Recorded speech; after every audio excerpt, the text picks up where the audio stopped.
Do you produce a wine that is exceptional? Register your wine for this April's 5-star wine selection. Over 100 judges, including Masters of Wine, Master Sommeliers, Enologists, and wine professionals will select top wines for feature in 5-Star Wines the book. The best certified biodynamic and organic wines also will be presented through the dedicated section Wine Without Walls. Featured wines will gain continued worldwide visibility through Vinitaly International promotional support. Find out more at 5starwines.it. Italian Wine Podcast. Chin Chin with Italian wine people.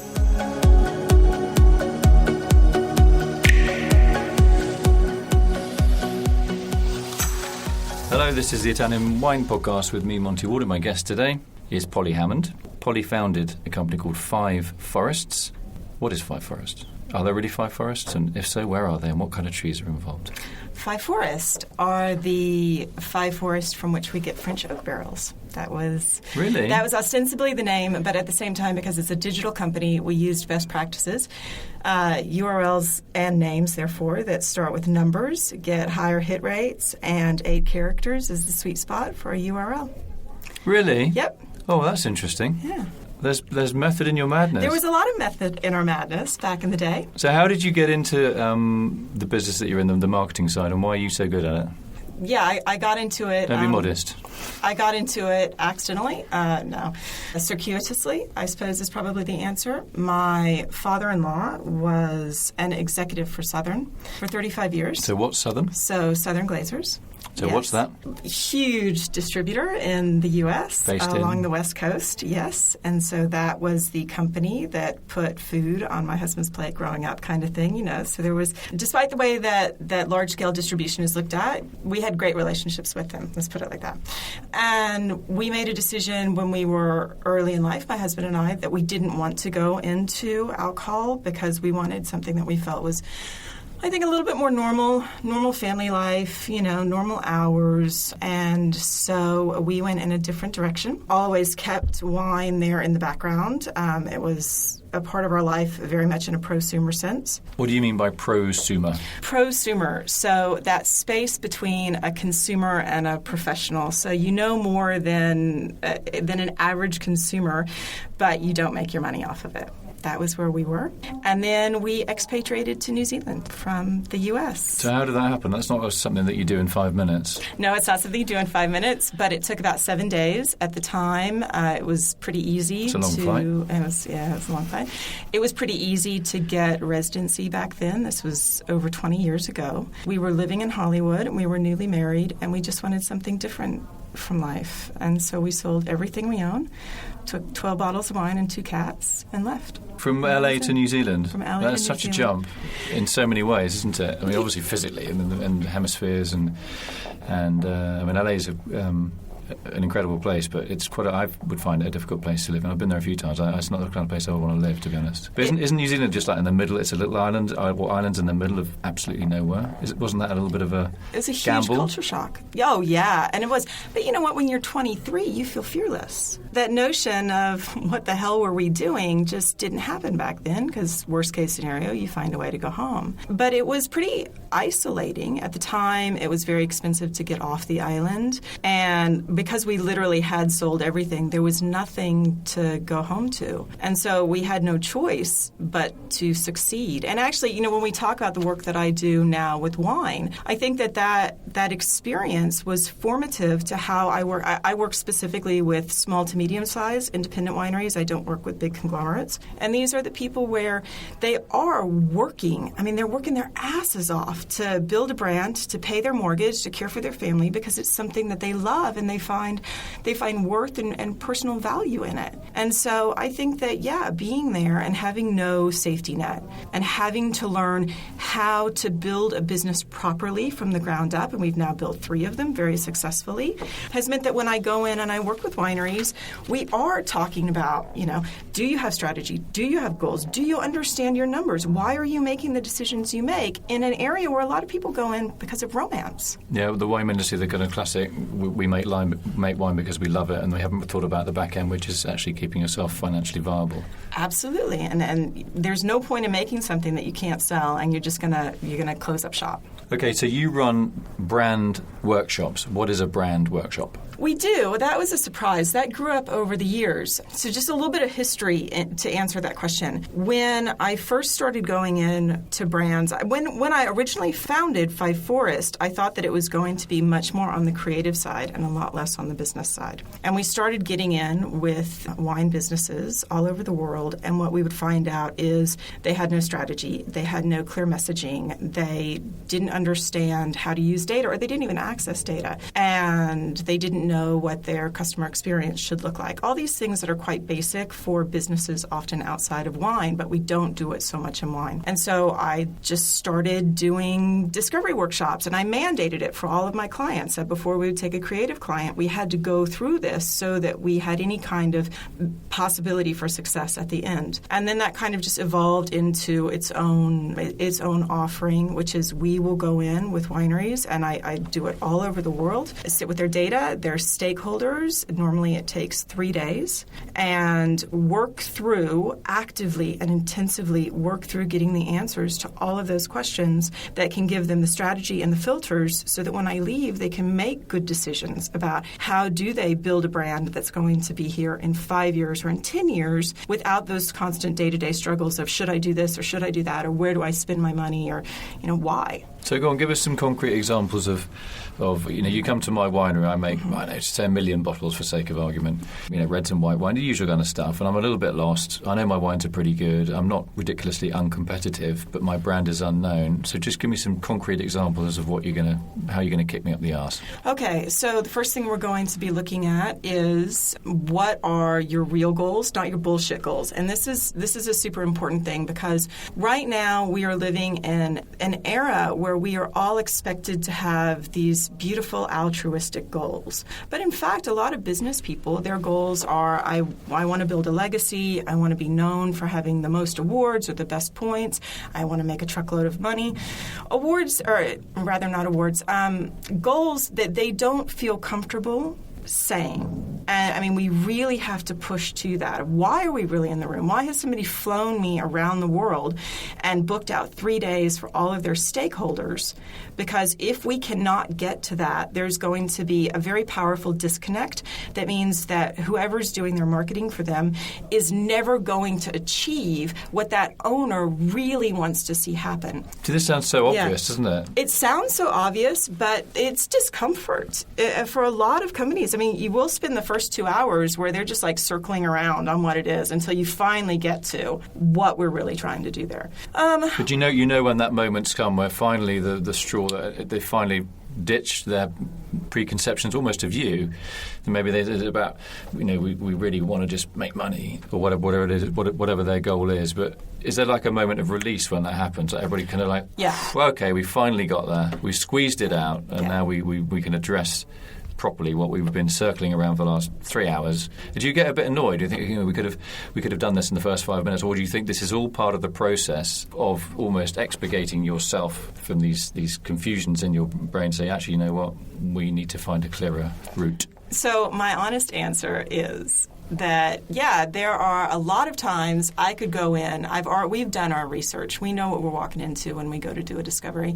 And I could go in and I could tell them. I could say, all right, this is what your goal is. This is what your numbers are. Here's the strategy, yada, yada. That serves no good purpose, because that's actually commonly an experience that someone has with an agency. So the entire experience is Socratic. Socratic, okay. Yes, so that I am extracting from them the answers. And when they go through that process, what it means is that they have that emotional connection to their answers and they have buy-in. And a really good example of something that can happen, because I do mandate that we have as many stakeholders in the room as possible. And the largest one we've ever done had fluctuating numbers between 15 and 18 people in a room. And I'm the buffer. They're able to share with me things that have felt confrontational in the past to share with each other. You see this in multi-generational wineries a lot. So at some point, I often cannot be talking at all, and you have them really sorting out their issues that sometimes have to do with representation or voice or agency. When you are in that instance of multi-generational, when you are looking at, well, what are the goals? Are we talking about an exit strategy? Is it a succession plan? Where are we going with all of this? And that can be quite intense between the stakeholders themselves. But quite cathartic as well. They get it off their chest. I hope so. Yeah. So what's the next step? People put things on the table, face to face. They get it out. Been keeping it inside for weeks, months, or years. You've broken a wall, if you like, or the glass, whatever you want to call it. What is the next step? Okay, so something that we noticed wine is notoriously bad at is actually understanding who their customers are. We have this generic set of wine personas that were generated about 11 years ago, and everybody keeps using those. And I think that there was an era when that, very bland, generic customer persona might have worked. But what we know now from how consumer expectations have changed and how connectedness and the internet have changed that is that we need to really get hyper-specific. And so that's what we do, is that we will work through generally, a handful of customer personas. We use data and what I call anecdata, which is well-informed stories. So why it's important to have everyone in the room is that sometimes the people who are front of house for you will know a lot more about what customers are asking, what they're expecting, how they're engaging with the brand,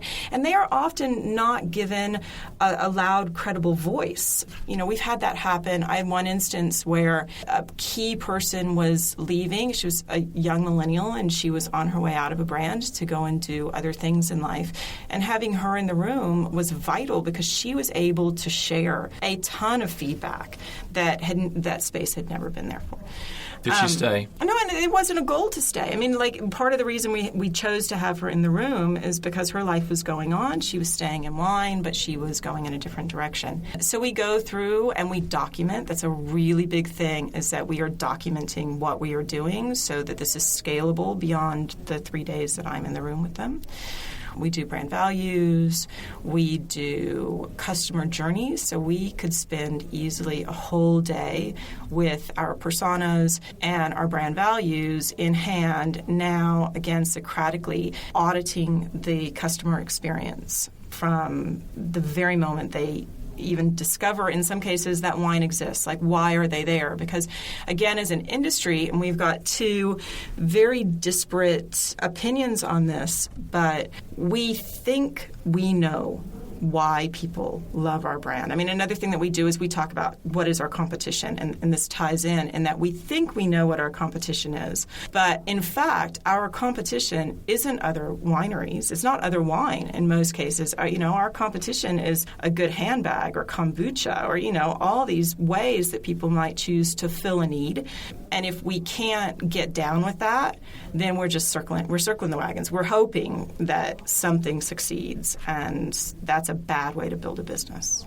Okay, so what sort of feedback do you get? And do people take it in immediately, or do they just sit and reflect and get back to you after, I know you're physically there, but a week or a month, or send an email, I remember what you said on the 5th of May in the seminar, I finally got it, or what's the feedback? So that was really surprising to me, is that we get tremendous feedback. And we do have a lot of people say that was the first time that they ever sat down and looked at their wine business through this more strategic lens. But one reason that happens is that before we wrap up, we try to make certain that they have a flexible action plan so that we leave them with something tangible. When I leave that room, I don't want them to have spent this money to get me there and then have no impetus to continue on. So it is laying out, okay, when I walk away, what happens? And then part of the experience is sometime in the next 2 to 3 weeks, they do get a full report on it where we have taken notes, we've documented, we've provided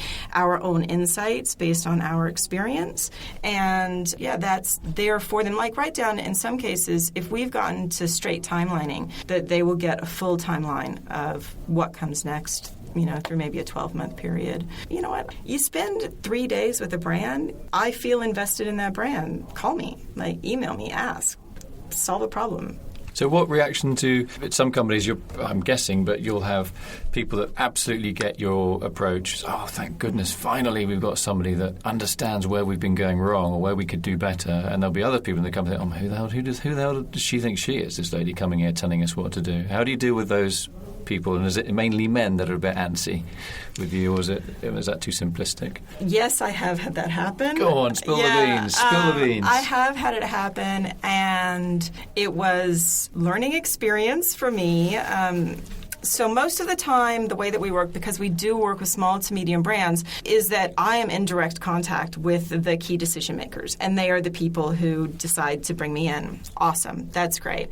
Sometimes it happens that they might not be the person driving the conversation in the room, and that's where it's a problem. I did one where I was really, really out of sync with the brand. This is the one where there were like 18 people in the room. It was a man, to be fair, who was incredibly aggressive with me because I was challenging his view on how things happened, and I'm enough of a bitch that I looked at him and said, if you've paid for me to come here, and if you want to get what you need out of this, you'll listen, but you're welcome to leave. I mean, they can walk out the door, because if they're impeding process, then I'm not helping that brand and I'm wasting their money. And if I'm a business advisor, the last thing I want to do is cause some brand to throw money down the toilet. Yeah, and also there are still 17 other people in the room that are prepared to listen to you. But I've had it happen in smaller groups, and also it is one of the benefits of not being a part of their team, precisely. I go in, I do a job,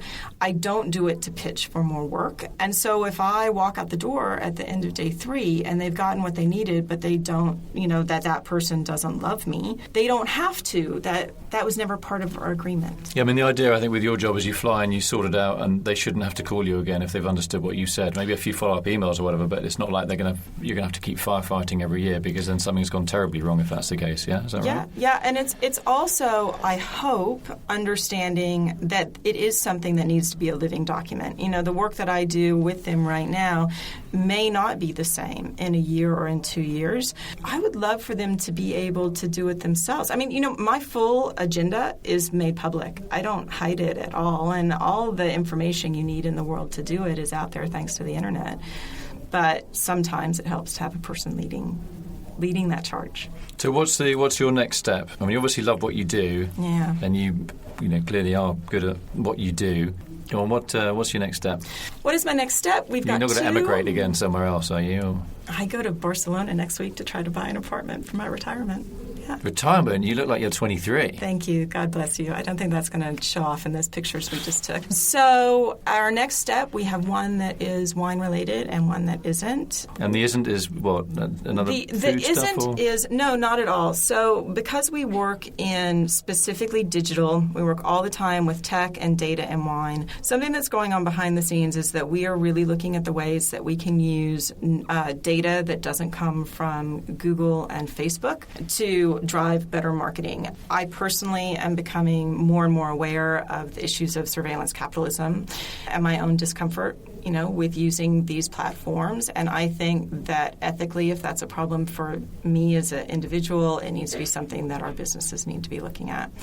So I don't have an answer to that yet, but it's funny you should say that. This is true. I mean, last night, we won't name the actual social media platform, but it's one that's been in the news recently.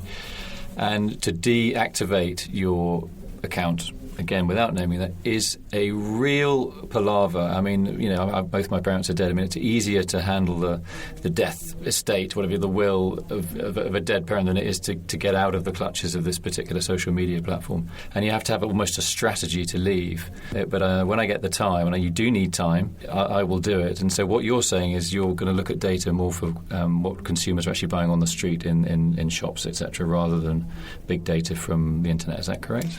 Well, if you're working working with supermarkets, right? Well, so there are options where you can, and this is going to go into geeky stuff, sorry, Go on. where instead of embedding a Google tracking pixel or social media tracking pixel onto your site, you can actually own your own data collection platform that sits under that site. And I don't know if that's the route that we're going to go, but I think that it's something that we need to consider. And we also do have good data coming out of the wine industry finally that we can rely on to get a better, clearer understanding that is cleaner and more specific to our purpose than using big aggregators. What was wrong with the data before in the wine industry? Were just people not counting properly, or there wasn't the technology to count properly, or people bullshitting, or... Bingo. Okay. I mean, I think that we have self-reporting issues. I think that we have what is the purpose of who's providing the data is an issue.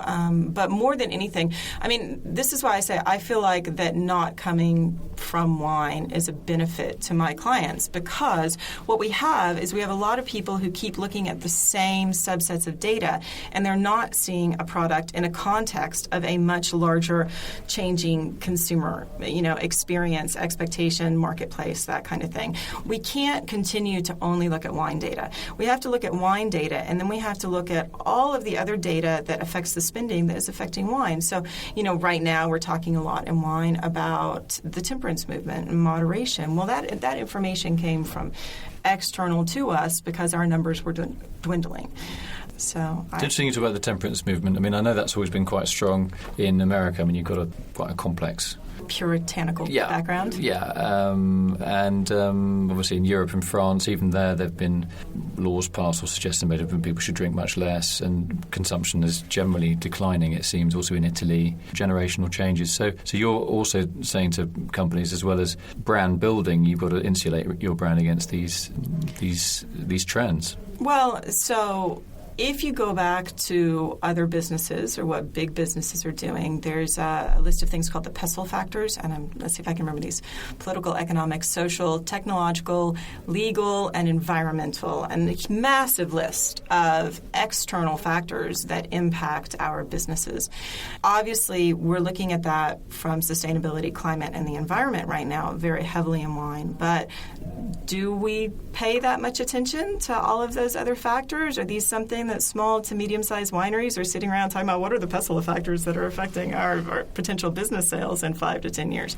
No. And that's even another thing, is that we're for an industry that plants vines in the ground and, hopes that it grows what we want it to grow. Like, we are so short-termism in a lot of our business and our marketing, and that is profoundly confusing for me.